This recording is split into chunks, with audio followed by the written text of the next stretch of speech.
त्वमिना पिता वसो त्वं माता शतक्रतो बभूवित् अधाते सुम्नैमहे।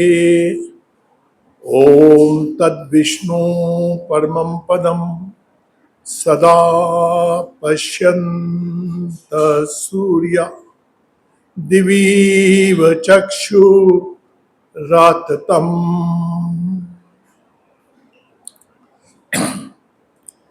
आदरणीय मातृशक्ति प्रिय बंधुओं, अभी प्रिय नीरज जी ने पंच महायज्ञ के महत्व पर प्रकाश डाला कि जीवन में इन 5 महायज्ञों का कितना महत्व है।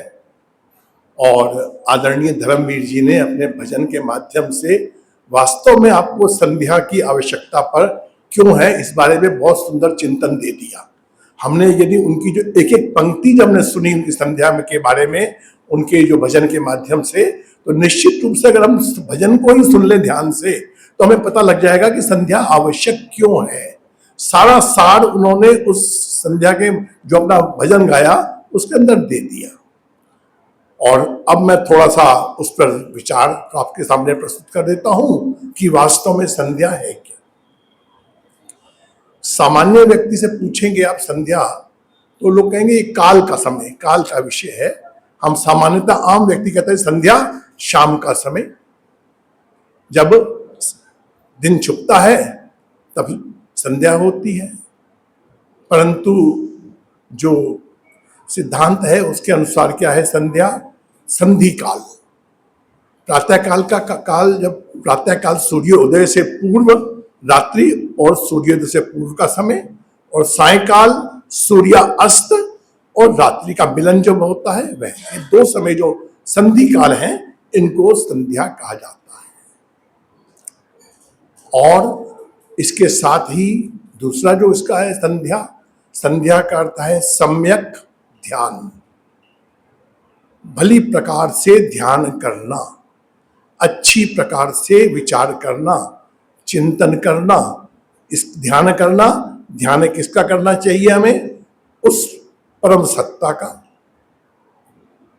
जो उसने सृष्टि की निर्माता है, संसार की संचालक है, सर्वगुण संपन्न है, जिससे अधिक गुण किसी के अंदर नहीं है। हम जब भी चाहते हैं किसी का साथ, तो किसका साथ चाहते हैं? जो सबसे उत्तम हो।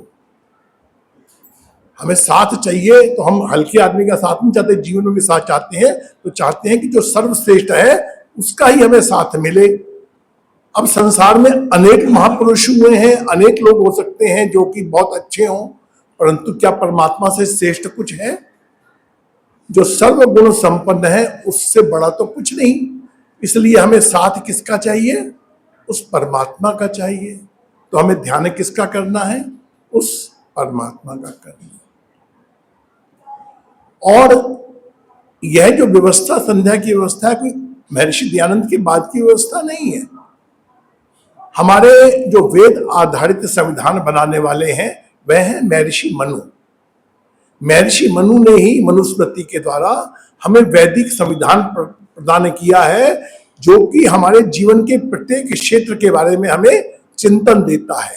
ये अलग बात है कि उसके बाद उसमें प्रक्षेप इतने हो गए स्वार्थी तत्वों के द्वारा कि लोगों को एक आज की स्थिति में लोगों ने एक मनुवाद को एक गाली के रूप में ले लिया।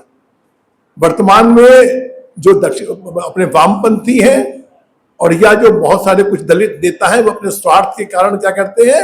वो मनु को कहते हैं कि मनुवाद जो है वो जो ब्राह्मणवाद है और इसको हमें समाप्त करना चाहिए। लोग मनुस्मृति को जलाते हैं, ऐसे ऐसे कृत्य करते हैं। क्यों करते हैं?